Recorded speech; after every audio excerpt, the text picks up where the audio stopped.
So, you have decided you are moving to France. You've told your friends, you've told your mother, you've told the guy at the coffee shop who didn't ask. The flights are booked or about to be. The boxes are appearing in the hallway like mushrooms after rain. And somewhere, quietly, in the back of your head, there is a small confident voice saying, "I will pick up French once I'm there." Well, I want to talk to that voice today. I want to take that voice gently by the shoulders and explain something to it. You will not pick it up once you're there. I'm French. I've watched this happen to people for many years, and I've never once seen it work the way they imagined. They arrive, they go to the boulangerie, they say bonjour. They panic, they point, they leave with a baguette they didn't want, as well as a small piece of their dignity missing. That is not a learning plan. That is a slow motion accident with carbohydrates. So, today, the actual plan. What to learn, in what order, with what tools, on what timeline. First, the levels. You need to know what the levels are, because everyone throws them around as if you should already know. There is a system. It's called the CEFR, the Common European Framework of Reference. 6 levels: A1, A2, B1, B2, C1, C2, from basic user at A1 to highly proficient user at C2. For someone moving to France, only 3 of them really matter. A1, you can say bonjour, you can say your name, you can ask where the toilet is, which, to be fair, gets you through about 40% of life. A2, this is the survival level. You can buy things, you can describe what hurts to a pharmacist, you can have a slow, painful conversation with your neighbor about the weather, the bins, and whether the cat has been in the garden again. B1 is when French stops being a wall and starts being a door. You can have a proper conversation. You can explain a problem. You can argue with the city hall on the phone, which is the true rite of passage in this country. What level should you actually aim for before you arrive? Now, here is where everyone gives you the wrong advice. They say, aim for B2 before you move. Wonderful. Also impossible for most people working full-time jobs with families, a mortgage, and a dog that needs walking. If you arrive at A1 or below, you will, I'm sorry, drown. Politely, with a smile, but you will drown. If you arrive at A2, you will not drown. You will struggle, you will be tired all the time because your brain will be doing gymnastics every time you buy milk, but you will not drown. If you arrive at B1, you will land already swimming. Slowly, with bad form, but swimming. So, the realistic target before you move is strong A2, ideally pushing into B1. Not because B2 is the wrong goal, but because you have a life and you probably cannot pour 500 or 600 serious study hours into French while also selling a house and arguing with a removals company. So, no, you do not need to arrive quoting Victor Hugo in the taxi from the airport. But these levels are not just nice to have. If you plan to stay long term, they become part of the official immigration path. Plan accordingly, ideally before the paperwork begins sharpening its little teeth. The plan 12 months out. Right, 12 months before you move. Maybe more, maybe less. The plan has phases. Each phase has a job. Phase 1, months 12 to 9. Build the engine. This is the boring phase. You are going to install one app. You are going to do it every single day, and you are going to do it whether you feel like it or not. Pick whichever self-study app you prefer, whatever keeps you coming back. At this stage, the exact app matters less than the daily habit. 15 to 20 minutes a day. The goal is not to learn French. The goal is to make your brain stop flinching when it hears French. At the same time, get a proper beginner textbook. Yes, a textbook. I know, boring. Get one anyway. The textbook gives you the skeleton the app cannot. Phase 2, Months 9 to 6, add ears. Now you start listening. Passive listening, mostly slow-spoken podcasts designed for learners. Stick them in your headphones while you cook, while you walk the dog, while you stare at the spreadsheet of things you need to do before moving. You will not understand most of it. That's fine.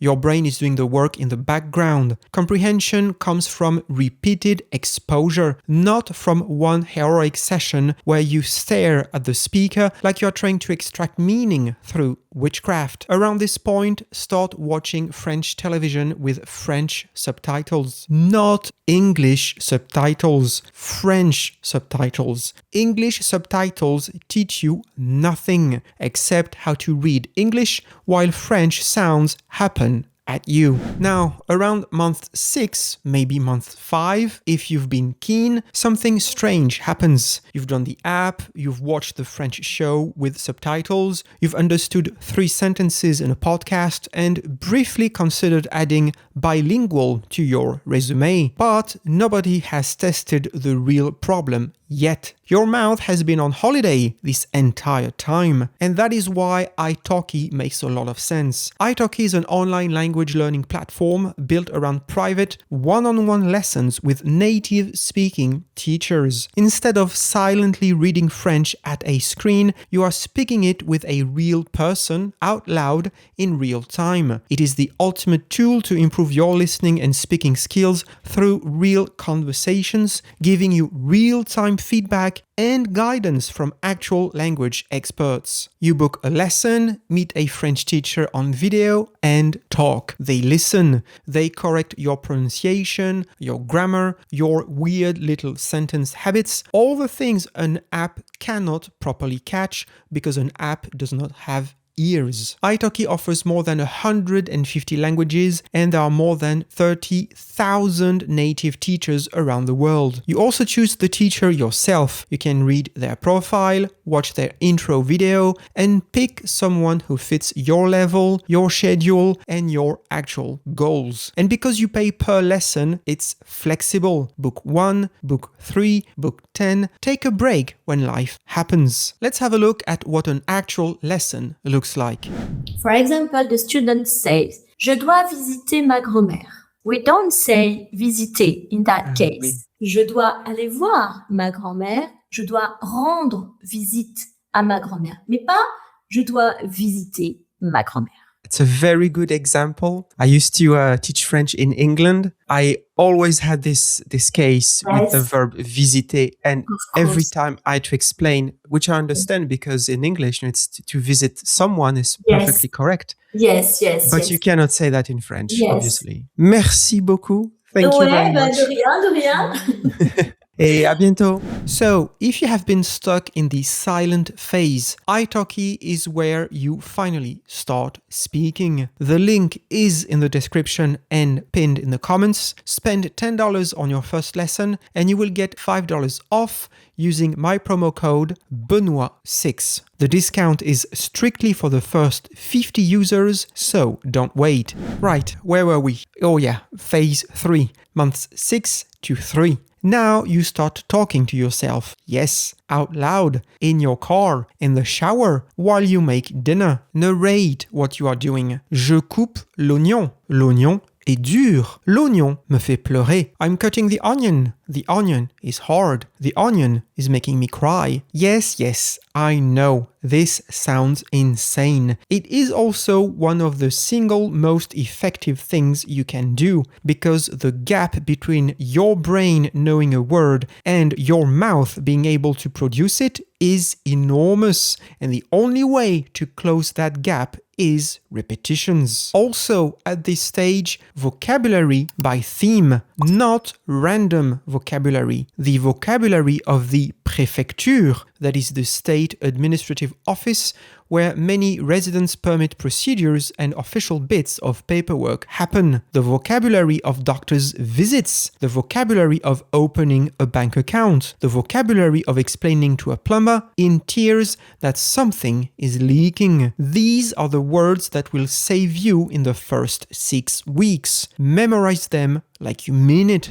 Phase 4, months 3 to 0. Sharpen the edges. Okay, these are the last 3 months. Do not learn new things. I'm serious. Reinforce what you have. Drill the basics until they are automatic. Bonjour, je voudrais, je cherche. Est-ce que vous avez? Je ne comprends pas. Pouvez-vous répéter? Plus lentement, s'il vous plaît. These phrases will carry you through your first months. This is also when you should be doing 2 or 3 speaking lessons a week, not 1, because you are about to be dropped into the deep end and you want your mouth warmed up.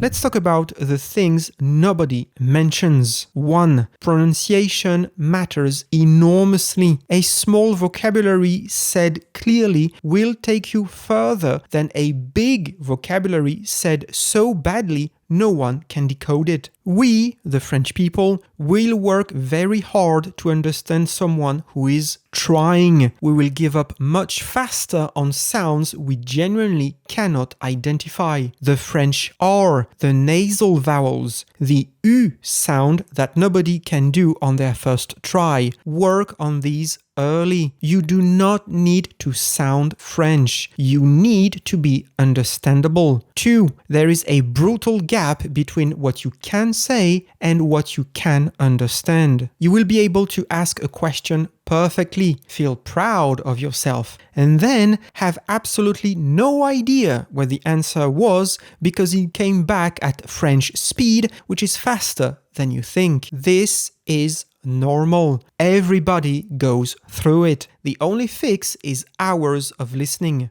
Just keep feeding your ears. 3. We will switch to English on you. I have to apologize for this on behalf of my entire country. You will try French, we will hear your accent, and many of us will reply in English because we think we are being helpful. Actually, we are being annoying. Insist. Je préfère parler français, même si je fais des erreurs. I prefer to speak French, even if I make mistakes. Use this sentence. Use it often. What not to do. Quick list. Things that waste your time. Do not try to learn every verb tense before you arrive. You do not need the passé simple. You will not use it in normal spoken French. It is for novels, literature, formal writing, and the sort of sentence that enters the room wearing a cape. Do not obsess about gender on nouns from day one. Yes, it matters. No, it does not matter enough to paralyze you. Get the words first. Fix the genders later. We will know what you mean if you say le table instead of la table. We will judge you slightly, but we will move on. Do not chase fluency through grammar alone. Grammar is the bones. Speaking is the muscle. You need both, but you build muscle by using it, not by reading about it while sitting very still and looking betrayed.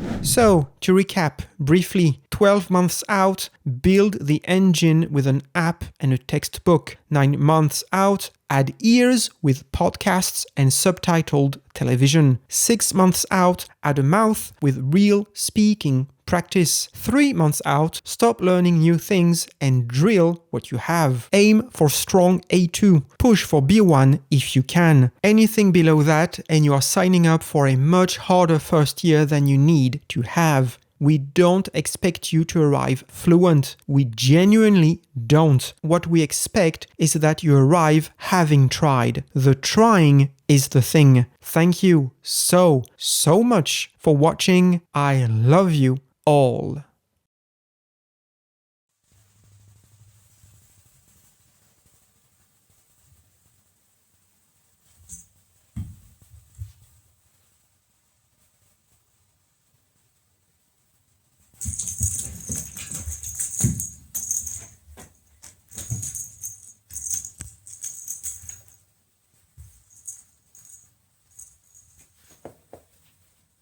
Châtaigne.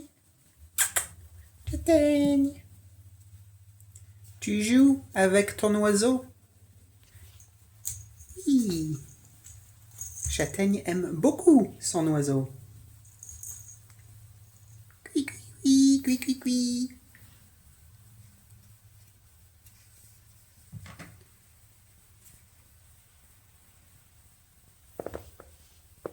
Jessie, qu'est-ce que tu fais, Jessie?